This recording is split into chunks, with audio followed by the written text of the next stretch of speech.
Crônicas do Amanhecer. Por Feijão, Centro Espírita Allan Kardec de Balneário Gaivota. Balneário Gaivota, 30 de abril de 2026. A batalha judicial de colombiana de 30 anos para conseguir acesso a suicídio assistido por transtornos psicológicos, parte 3.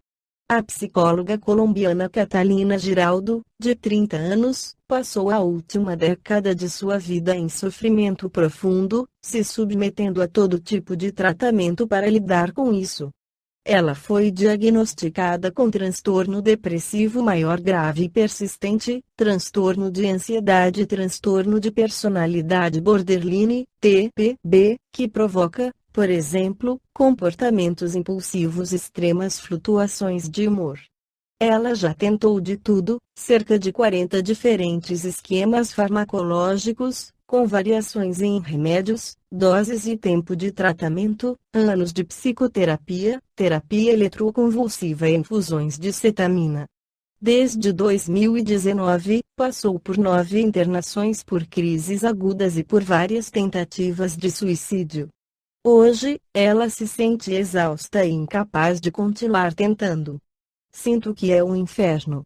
Estou tão cansada de ter que lidar com isso o tempo todo. Para mim, já chega, afirmou Giraldo em reportagem no telejornal colombiano, Notícias Caracol, exibido no último domingo, 15/3, que tornou o seu caso público. Por isso, ela fez ao sistema de saúde colombiano um pedido inédito, que lhe seja permitido acessar a assistência médica ao suicídio, que é um mecanismo legal que permite ao paciente acessar um medicamento e acompanhamento médico para morrer de acordo com suas decisões e desejos. Diferentemente da eutanásia, na qual o médico administra o medicamento que causa a morte, no suicídio assistido é o próprio solicitante quem o realiza. A Colômbia é um dos países que mais avançaram no reconhecimento do direito à morte digna e na criação de mecanismos para que os seus cidadãos possam acessá-lo.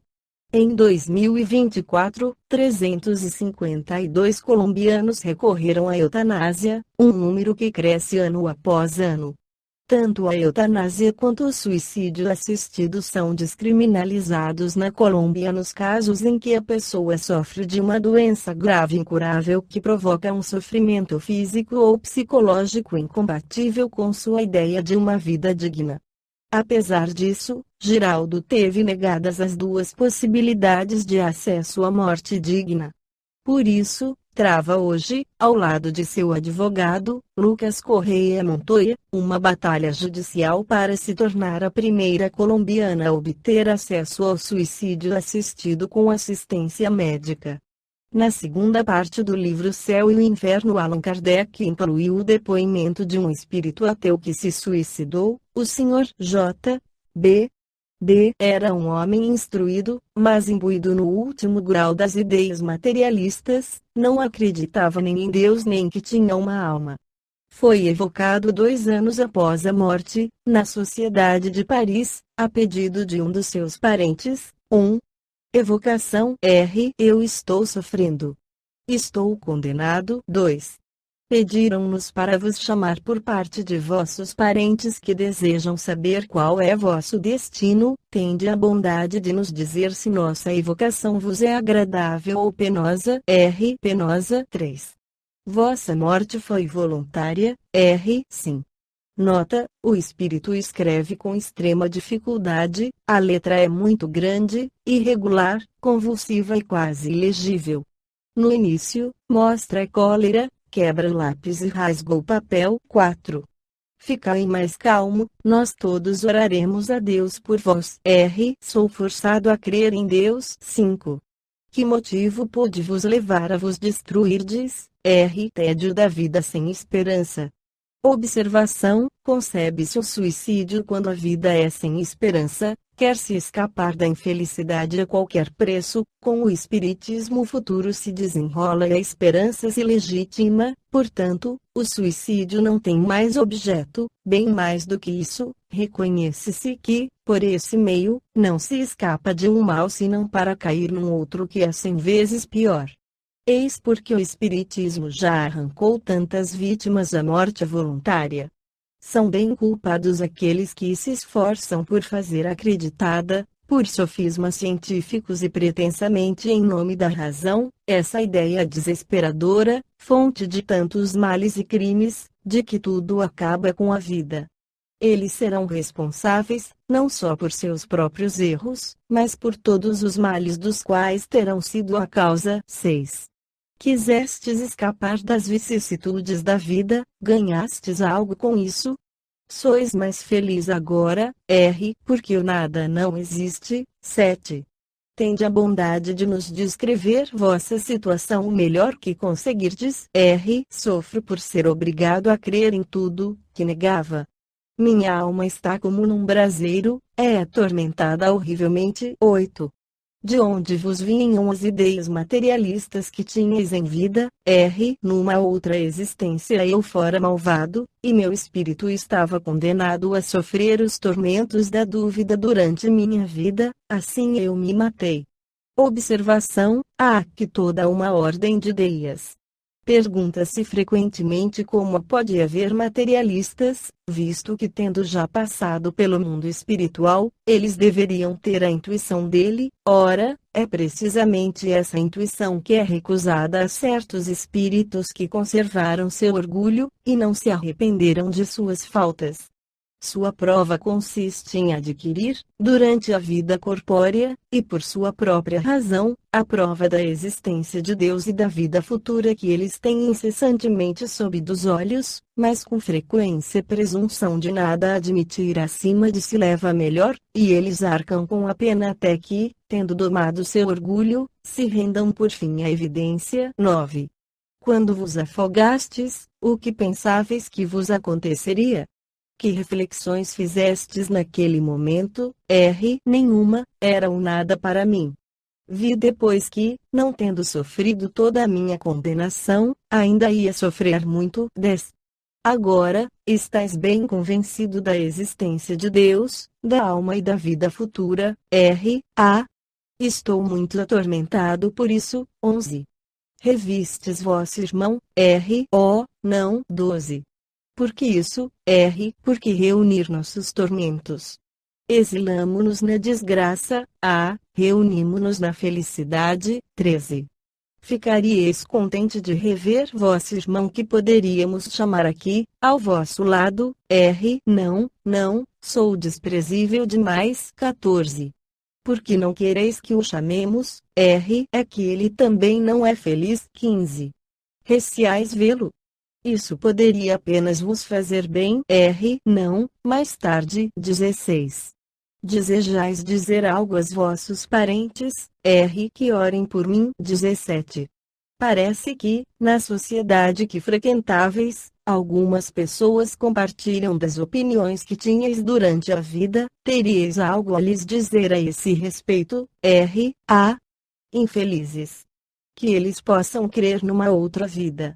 É o que lhes posso desejar de mais feliz. Se pudessem compreender minha triste posição, isso os faria refletir muito. Evocação do irmão do precedente, que professava as mesmas ideias, mas que não se suicidou. Embora infeliz, é mais calmo, sua letra é nítida e legível. 18. Evocação que o quadro de nossos sofrimentos possa ser para vós uma útil lição, e persuadir-vos de que uma outra vida existe, na qual se espiam as faltas, a incredulidade. 19. Encontrai-vos com vosso irmão que acabamos de chamar? Não, ele me evita. Observação: poder-se-ia perguntar como os espíritos podem evitar-se no mundo espiritual, onde não existem obstáculos materiais, nem refúgios escondidos à visão. Tudo é relativo nesse mundo, e em relação com a natureza fluídica dos seres que o habitam. Somente os espíritos superiores têm percepções indefinidas, nos espíritos inferiores, elas são limitadas, e para eles os obstáculos fluídicos têm o efeito de obstáculos materiais. Os espíritos ocultam-se uns dos outros por um efeito de sua vontade que eide sobre seu invólucro perispiritual e os fluidos ambientes. mas a providência, que vela sobre cada um individualmente, como sobre seus filhos, permite-lhes ou recusa-lhes essa faculdade de acordo com as disposições morais de cada um, segundo as circunstâncias, é uma punição ou uma recompensa. 20. Vós sois mais calmo do que ele, poderíeis dar-nos uma descrição mais precisa de vossos sofrimentos? Na terra não sofreis no vosso amor próprio, no vosso orgulho, quando sois obrigados a reconhecer vossos erros. Vosso espírito não se revolta com o pensamento de vos humilhardes diante daquele que vos demonstra que estáis errado?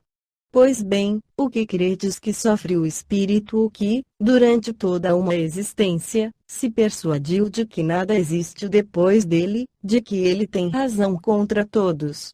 Quando repentinamente ele se encontra perante a deslumbrante verdade, fica aniquilado, humilhado.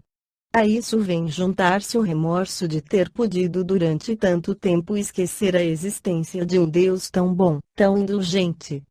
Seu estado é insuportável, ele não encontra calma, nem repouso, só reencontrará um pouco de tranquilidade no momento em que a graça santa, ou seja, o amor de Deus, o tocar, pois o orgulho se apodera a tal ponto de nosso pobre espírito, que o envolve inteiramente, e ele precisa de bastante tempo para se desfazer dessa roupa fatal. Somente a prece de nossos irmãos pode nos ajudar a nos livrarmos dela. 21.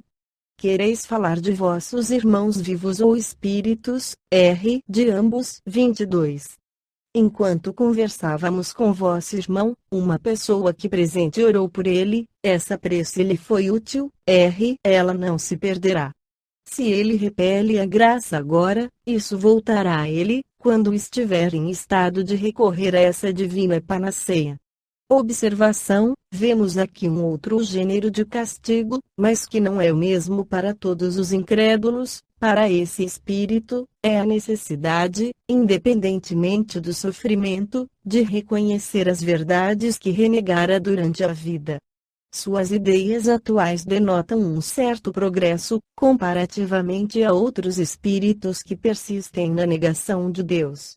É já alguma coisa e um começo de humildade convir que se enganou.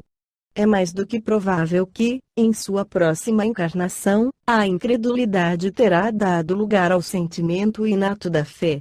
Esta foi a crônica do amanhecer de 30 de abril de 2026. Por Alfredo Feijão Lopes.